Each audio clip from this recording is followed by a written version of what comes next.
Gracias, Gonzalo. Bueno, mientras tenemos unos cuantos minutos todavía para... Si hay alguien que quiera hacer una pregunta, creo que hay alguien en la sala que...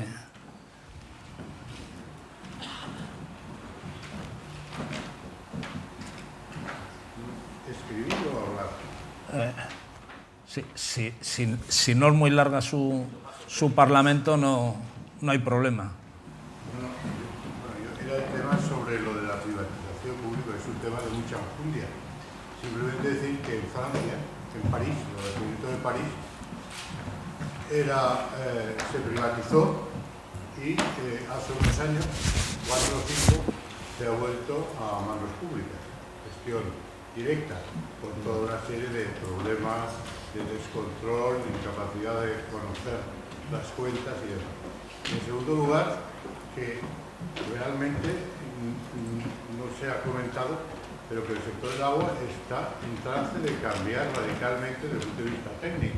Es decir, la implementación de TICs para reducir fugas, que es el problema clave, aumentar los rendimientos de la red se lo pone. de una manera, digamos, revolucionaria, que ha cambiado por completo, pues eso está ahí y eso va a forzar a todos esos operadores incapaces de aplicar esas tecnologías que son absolutamente imprescindibles por lo que significa de mejora, pues van a forzar a todo un cambio, digamos, en cuanto a la titularidad. Tendrán que pasarse.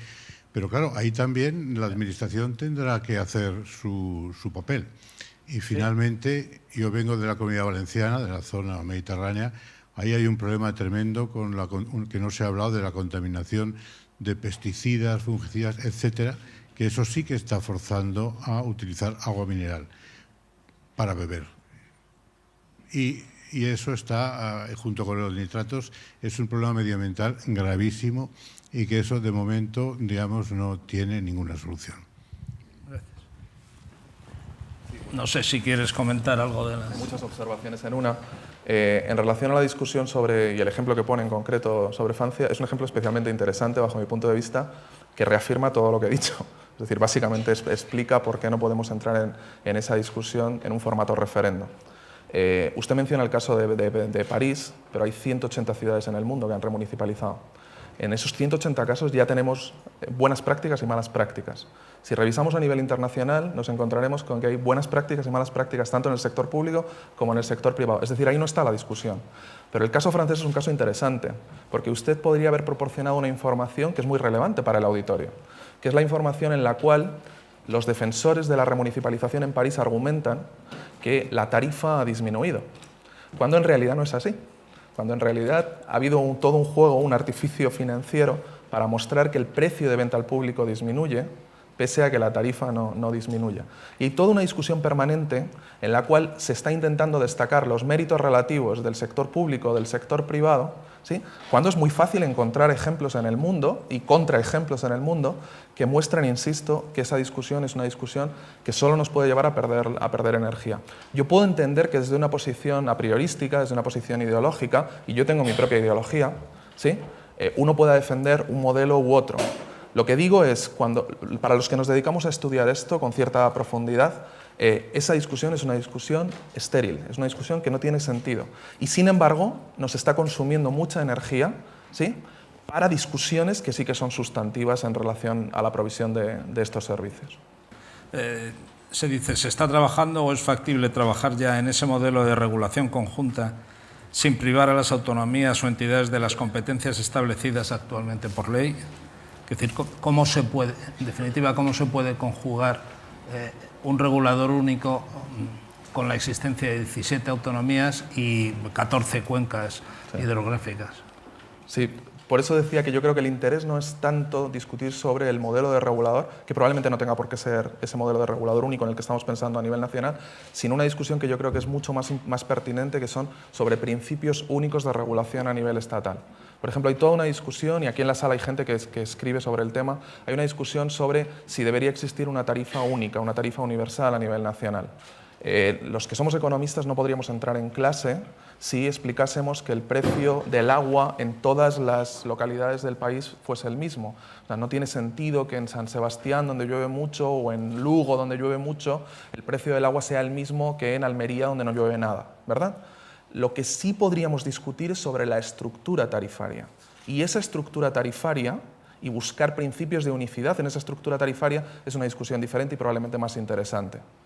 En relación al tema del regulador, yo sé que hay discusiones, sé que este tema se está planteando. Como he dicho, hay un anteproyecto guardado en un cajón de una ley del ciclo urbano del agua que probablemente pueda abrir las condiciones para que esto se discuta. Hay quien incluso habla de la necesidad de introducir determinadas reformas en la ley de aguas del país. Pero esa discusión es una discusión normativa que yo creo que, en cualquier caso, será imposible de mantener con criterios racionales, salvo que nos pongamos de acuerdo en lo verdaderamente importante. ¿Cuáles son los objetivos que pretendemos como sociedad en relación a la gestión del agua? Y en este momento creo que estamos lejos. Antes se señalaba, creo que de manera absolutamente correcta, que el sector está en un punto de inflexión clarísimo.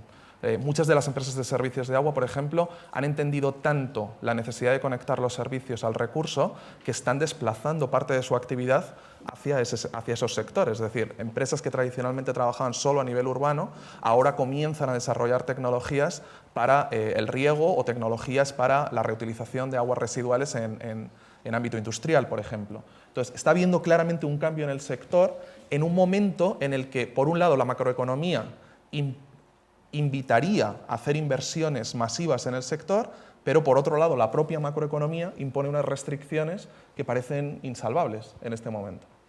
Sí, perdona. Sí. No, dilo a viva voz, vamos, es decir, no hay problema. No. No, es que no se escucha. Me dicen que es que no se escucha, sí, no, perdona. Sí.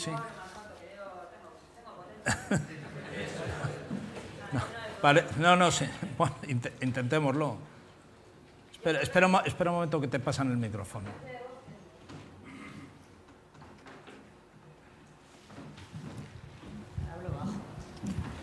Lo que quería preguntarles es que dentro de la propia península hay muchas diferencias hídricas entre el norte y el sur. Entonces, desde la época de la dictadura no se ha hecho ningún nuevo embalse, ningún nuevo sistema de transmisión de agua de las zonas sobrantes a las zonas faltantes y a las zonas secas. Entonces, yo pregunto, que igual es una locura, si sería necesario, si sería posible, con los nuevos sistemas que tenemos de prever las zonas más lluviosas de las menos lluviosas, que antes se hacía un poco como por intuición, el crear nuevos sistemas de acumulación de agua para trasvasar lo que sobra, en vez de tirarlo al mar, trasvasarlo a zonas donde más se necesita.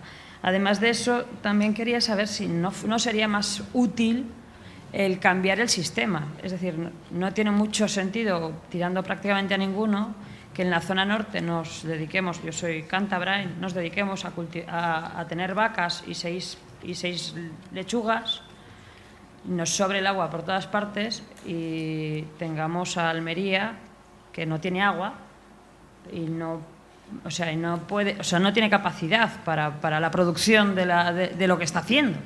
¿No sería más lógico cambiar ese sistema de producción? Bueno, el problema con estos cambios estructurales es que son cambios estructurales que, para llegar al punto en el que estamos, ya hemos llevado décadas, si no siglos. Por tanto, revertirlos probablemente nos llevaría el mismo tiempo. Ni usted ni yo estaremos aquí para verlo, y somos jóvenes los dos. En el caso de la primera solución que planteaba, la de almacenar agua y trasvasarla, la hemos visto tantas veces. Es decir, ese es el famoso enfoque de oferta.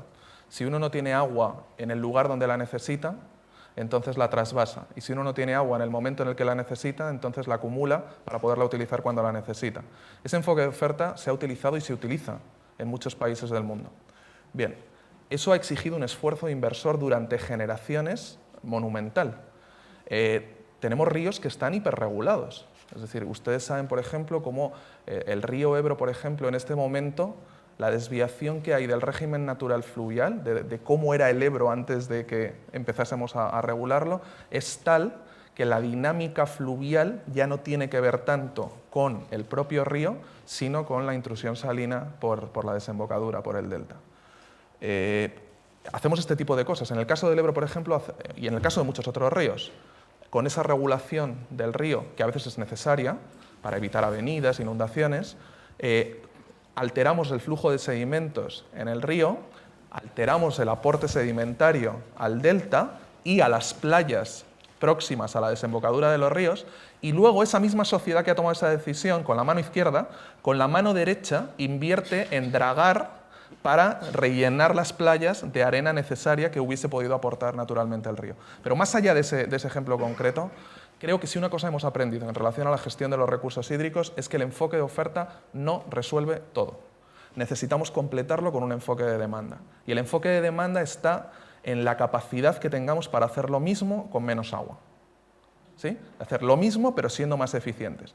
Y claro, cuando uno intenta cuestionar, por ejemplo, el modelo de producción agrícola en la cuenca del Segura, que es la cuenca de la Unión Europea con mayor estrés hídrico, no se da cuenta de que lo que está cuestionando es un sector productivo que utiliza el agua con mayor eficiencia que en muy buena parte de los lugares del mundo. ¿Sí? Tanta eficiencia que si hacen el ejercicio esta tarde de buscar la desembocadura del Segura, a veces en Google Earth no la encontrarán en el Mediterráneo, sino varios kilómetros aguas arriba. El río no llega al Mediterráneo en muchas ocasiones.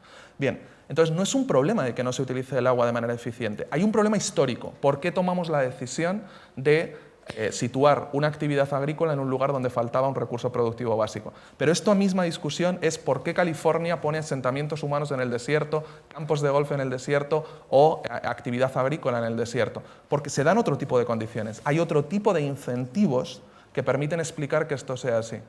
Entonces, con el statu quo, con la situación que tenemos ahora, tenemos que decidir, uno, cómo complementar el enfoque tradicional de oferta con enfoques de demanda y cómo complementar la utilización de infraestructuras grises, que generan básicamente impactos irreversibles, con el uso de infraestructuras modulares que permitan ir avanzando a medida que avanza la actividad, o con el uso de infraestructuras verdes que son multifuncionales, que te permiten, por ejemplo, acumular agua para cuando la necesites, pero al mismo tiempo te permiten conservar diversidad biológica, fijar carbono, contribuir a la provisión de otros servicios de ecosistemas.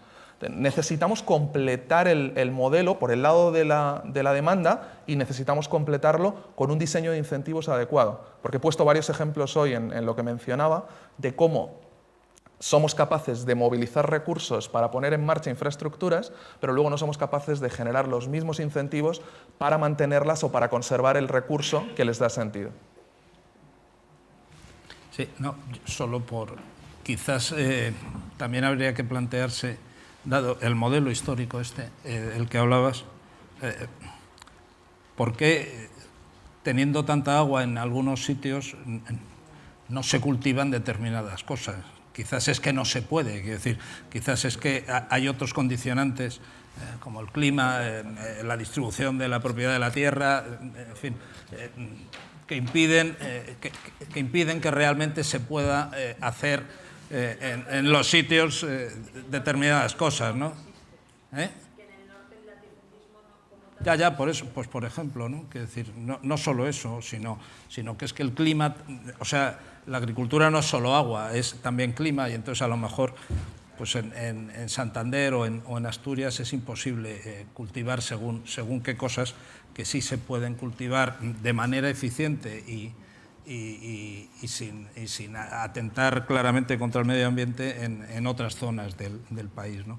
Pero bueno, ¿hay alguna pregunta más que habría? Digo, porque es que si no, no vamos a tomar café, que creo que lo necesitaréis vosotros, al menos. Quien me pregunta, dice, el precio del agua barato, el acceso al agua no tenía por qué ser no tenía por qué ser un derecho humano, según el ex CEO de Nestlé, parece ser. Un regulador único, ¿se busca un negocio con el agua? Se busca un negocio con el agua. Me imagino, esta pregunta no es para mí, yo trabajo para una fundación que se dedica a la investigación. Esto es para las empresas que están en la sala. Me imagino que las empresas que están en la sala pretenden con su actividad prestar un servicio público, recuperar costes y en la medida de lo posible obtener un margen de beneficio. Es que eso es legítimo, eso es legítimo. El problema está cuando eso se hace y eso entra en conflicto con objetivos sociales. Pero a mí que haya alguien en la sala que tenga una empresa de servicios de agua y pretenda obtener un beneficio me parece absolutamente legítimo. Fíjense, algo muy interesantísimo en relación a si el agua ha de ser gratis o no ha de ser gratis. Cuando hablamos del agua y nos referimos a ella genéricamente como un bien público, cuando hablamos de bien público intentamos verbalizar qué queremos decir cuando decimos bien público. Decimos que es un bien o bien que pertenece a nadie, que no pertenece a nadie, o bien que pertenece a todos. Que parecen dos afirmaciones opuestas, pero que en realidad están referidas a ese bien. Y cuando hablamos del agua como un bien de primera necesidad, solemos decir que como es un bien de primera necesidad debe ser gratis, pero hay gente que dice todo lo contrario, que como es un bien de primera necesidad, la sociedad debería hacer un esfuerzo para que fuese un bien con un precio muy alto. Bueno, pues en estas paradojas nos movemos permanentemente, pero creo que incurrimos en errores, porque hay una parte del agua, de este agua que me estoy bebiendo yo ahora, que se comporta como un bien privado. Es decir, es un bien de oferta individual, que solo disfruto yo podría compartirla con ustedes, pero solo la disfruto yo, y además un bien en el cual yo podría excluir de su consumo a cualquiera de ustedes mediante el pago de un precio. Cuando ustedes pagan la tarifa, tienen derecho a abrir el grifo y utilizarlo ustedes y su familia y nadie más. Por tanto, ahí el bien se comporta como un bien privado. Ahora, hay muchas características del agua que se comportan como un bien público. La calidad de agua de un río es un bien público. Ahí necesariamente el Estado no puede mirar para otro lado. El sector público tiene que garantizar la provisión de ese bien público. Y ahí es donde empezamos a entrar en una discusión que yo creo que es una discusión más fértil, distinguiendo cuáles son los atributos del bien que se comportan como un bien privado y cuáles se comportan como un bien público. Y en los que se comporte como un bien público no podemos tener un Estado autista que mire para otro lado. Tiene que estar presente y con una proactividad en la provisión del servicio. Creo que había alguien por ahí que quería preguntar algo y la última. Sí, yo solo quería comentar que si la forma más eficiente de ahora mismo poder distribuir mejor el agua sería reducir ese consumo privado, como has comentado, y destinarlo a otro tipo de consumo, ya sea de empresas agrícolas o de otra índole. ¿Es eso verdad? Hay un mecanismo es la reasignación, es decir, tendríamos que reflexionar sobre cómo es la asignación que hacemos del recurso y si el recurso está en este momento siendo utilizado por usuarios que hacen el mejor uso posible del mismo. Esta es una discusión clave.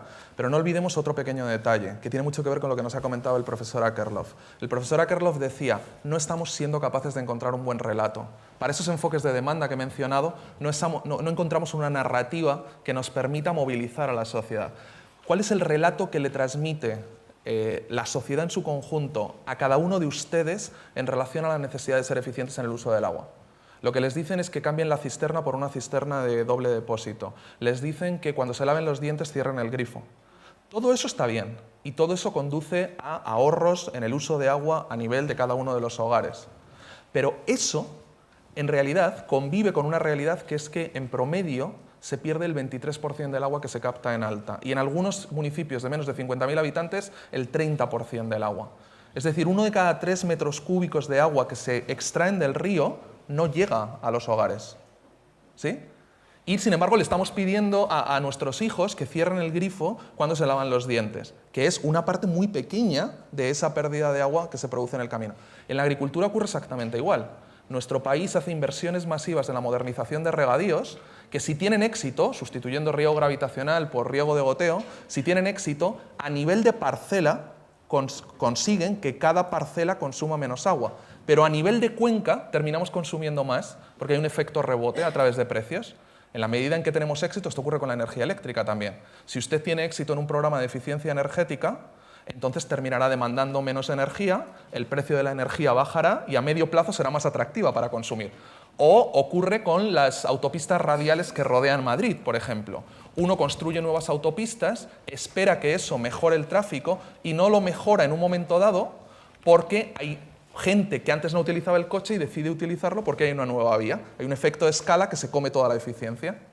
Entonces, hay que pensar muy bien en los esfuerzos que hacemos de eficiencia, pero no sé si han escuchado a algunos de nuestros responsables políticos hablar en los últimos años de la necesidad de cambiar el modelo productivo. Yo estoy hastiado de escuchar esta formulación genérica. Nunca nadie me dio detalles.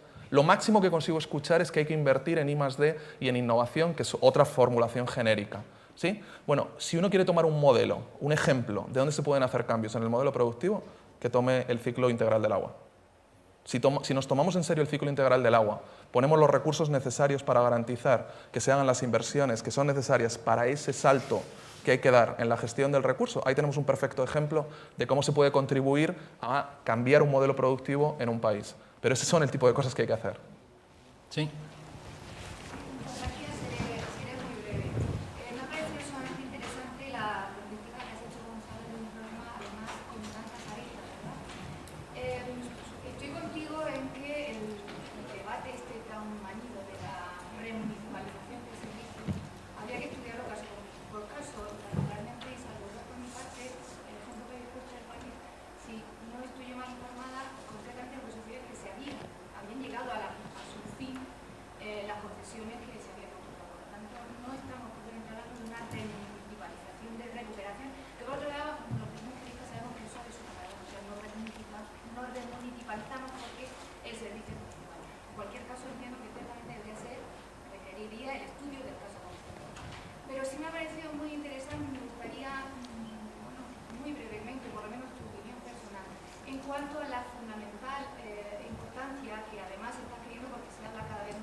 El problema es que del ciclo urbano del agua no existe como tal un ente regulador, pero del recurso sí. El Ministerio de Agricultura, Alimentación y Medio Ambiente es el regulador del recurso. Luego existen organismos autónomos, las confederaciones, que están muy bien representadas aquí. Tenemos al presidente de la Confederación del Segura en la sala. Y luego, además, existen otros niveles de regulación. O sea, uno de los problemas, por ejemplo, que hay aquí es precisamente el papel que juegan los gobiernos regionales cuando se meten a tomar decisiones que afectan a la gestión del recurso. Pero claro, decir que necesitamos un regulador para el recurso sería decir que necesitamos reconfigurar el papel del actual Ministerio de Agricultura, Alimentación y Medio Ambiente, y eso son palabras mayores. ¿Sí? Ahora, entre nosotros, creo que es posible que haya gente del Ministerio aquí sentada, pero espero que no se enfaden, pero entre nosotros tener a un Ministerio de Agricultura cuidando del agua es como tener a la zorra cuidando de las gallinas. Claro. Bueno. Claro. Oye, si te vas a quedar, que seguro que sí, podéis seguir hablando mientras tomáis el café. Es que me llaman la atención, no es por otra cosa. Así que gracias, Gonzalo.